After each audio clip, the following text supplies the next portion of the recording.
What if I told you that Japanese is really as simple as understanding two types of sentences? That's what we'll be covering today in this video, which is part 2 of a 3-part series covering important concepts of Japanese that are not taught by the textbooks. Stay tuned. What's up guys, welcome to Jozu Jules. My name is Jules, but you can call me Chafe.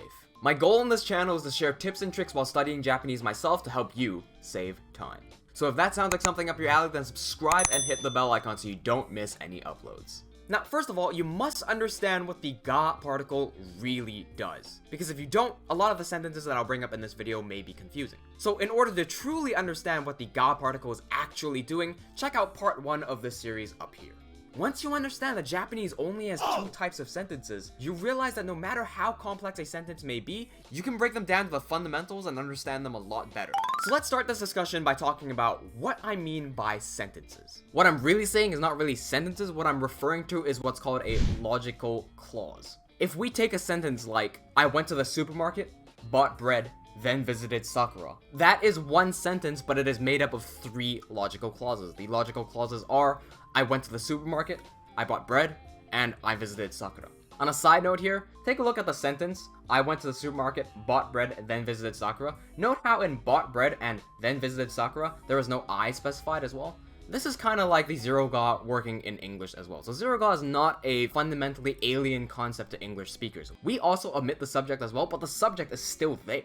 So, moving forward, every logical clause in Japanese must consist of at least these 2 parts of the sentence. You may have seen me bring these up earlier, but I didn't explain them. On the left, we have what's called the a-car. The a-car represents a subject being marked by ga. Strictly grammatically speaking, it is not grammatically necessary, however, logically speaking, it has to be there. Therefore, we can hide the ga in a Japanese sentence and it will still be grammatical. And on the right side, we have the B engine. There are 3 types of B engines that I'll show on the next slide. However, the one thing in common with all the B engines are that they are grammatically necessary. They must be in the sentence and shown at all times in order for the sentence to be grammatical. If you take out a B engine, the sentence becomes ungrammatical.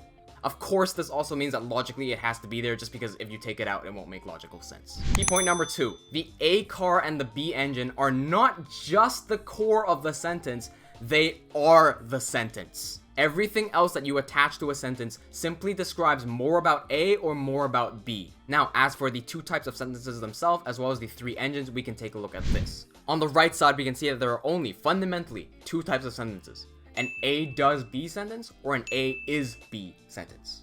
The 3 types of engines here are the U, Da, and I engines. If you use a U engine, then that is a verb and your sentence will become a does B sentence, always. If you have a Da as your engine, what you're really using is a noun plus a copula and you will end up with an A is B sentence.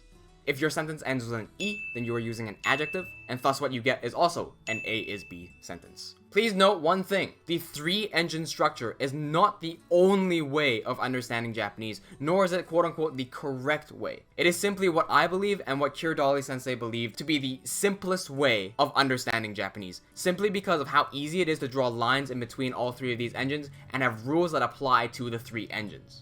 If we change the way the engines work, we may end up with exceptions or things that don't make sense, and just things that we don't have to deal with if we understand Japanese to be a 3-engine structure. Therefore, I believe this to be the simplest way and thus the best way. Let's take a more detailed look at each sentence. The first type of sentence is an A does B sentence. These use verbs as their engine. The U engine here represents a verb or a doshi in Japanese. This is because all Japanese verbs end with an U in their base form. That does not mean that the sentence must end with an U by itself, it just has to end with a verb. Here are some examples of verbs in Japanese. We have kau, which means buy, which straight up ends with an U. Aruku, which is walk, and you can see that the ku is the U stem of the K consonant, so ku. Hanasu, talk, which ends with the U stem of the S consonant. Su, motsu, hold. Shinu, die. Tobu, fly. Nomu, drink. Taberu, eat. And a quick note, there are no Japanese verbs that end with the H, Y, or W row consonants. That's simply how Japanese evolved. If we take a simple sentence like Sakura ga aruku, we can put the trains into action here. We can see that the A car is Sakura ga, and aruku is the verb engine, walks. So Sakura walks is what the sentence is saying. An example of something that doesn't end with a U but is still a verb is the past tense. So if we say Sakura ga aruita, Sakura is the A car or the subject marked ga, aruita is the past tense of the verb aruku. However, it is still a verb, it's just past tense. So, Sakura walked. The second type of engine that a sentence can end with is a noun sentence, and this would end with the engine da. The da engine represents a noun called a meishi in Japanese, plus a copula. What you have to understand about Japanese is that most of the words in Japanese, a large majority, are nouns. If it has 2 or more kanji, it is probably a noun. Matter of fact, even if it has 1 kanji, it is very likely a noun. That is not saying that all nouns must have 2 kanjis or more. I'm just saying that if it has 2 kanjis or more, it is probably a noun. The copula is something that we're going to go into more detail later. However, right now we can understand it as being da, des, datta, deshita, or anything like that. Examples of meishi are neko, meaning cat, inu, dog, hana, flower, watashi, me, Sakura, a person named Sakura, boru, ball, jouzu, skilled at, kayobi, Tuesday, Nihonjin, a Japanese person, ski, likable. Note how some things here are not necessarily nouns in English, like skilled at, jouzu. It's not really a noun in English. However, it is a noun in Japanese. Also, a quick note on ski. Ski is just the e stem of the verb sku, and e stems of verbs turn them into nouns. So earlier I said aruku, walk. If we said aruki, that would be a noun version of walk. Let's bring our good friend neko ga suki da back. This is such a simple sentence. Neko is the subject marked ga, it can be represented with the a car, and suki da is the noun plus copula. Therefore, this sentence is cat likable is or cat is likable. Again, the copula can be any copula. Therefore, if we say neko ga suki desu, desu is just a formal version of da, so these two sentences mean the exact same thing. You can also say neko ga suki datta, which would be the past tense of the copula, which means cats were likable, but for some reason now they're not.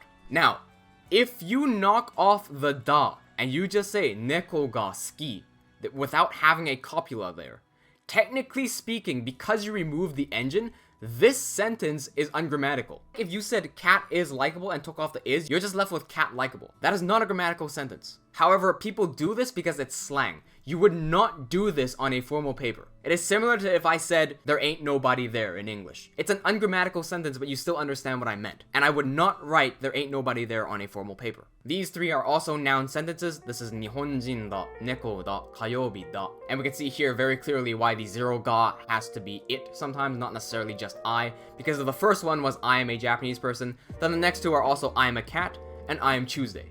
I'm definitely not a cat and I'm definitely not Tuesday. What this is really saying is zero ga Nihonjin da, as in it is a Japanese person, it is a cat, it is Tuesday.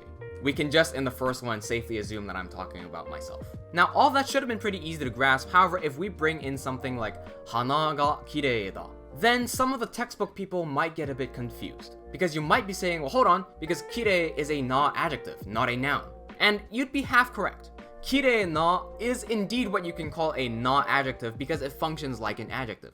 But what is a na-adjective? Na-adjectives in reality are actually noun plus copula. Kirei is a noun that means pretty. It is not an adjective, it has 2 kanji, it is a noun. Na is in reality the copula da in its connective form, also known as renryokei. And the copula does not change meaning, it means is. Therefore, kirei na is in reality a noun plus copula meaning is pretty. And all these other quote-unquote na-adjectives, which are really adjectival nouns, are just noun plus copula. We can see more examples here. Shizukana is quiet. Kirai na is dislikey. Tokui na is worthy of praise. Benri na is convenient. Rippa na is splendid. Majime na is serious. Taisetsu na is important. Hitsuyou na is necessary. Kantan na is simple. If you knock off the copula here, you are simply left with a noun. The final type of engine is an adjective sentence. The E engine here represents an adjective also known as a i形容詞. Note that the English word adjective is a lot more broad than what is considered a i形容詞in Japanese. What I'm specifically referring to is 形容詞. All 形容詞 in Japanese end with the kana i. And I'm specifically saying the kana i, not any stems of verbs. It does not mean that all words that end with the kana i are automatically a 形容詞. It just means that all 形容詞 must have the kana i at the end. A 形容詞 cannot take a direct object marked o. This is why I said earlier, crepe o tabetai may be considered by some as ungrammatical. However, it does make sense, I'm just not covering it in this video. There's only one thing here that can be considered an exception, and that is that 形容詞 ending sentences can take the copula des, but it cannot take the copula da. This is an exception and it is not the norm. Examples of 形容詞 are 赤い is red, 若い is young, 古い is old, 美味しい is delicious, 美しい is beautiful, 悲しい is sad, 嬉しい is happy, 可愛い is cute, 難しい is difficult, 珍しい is rare.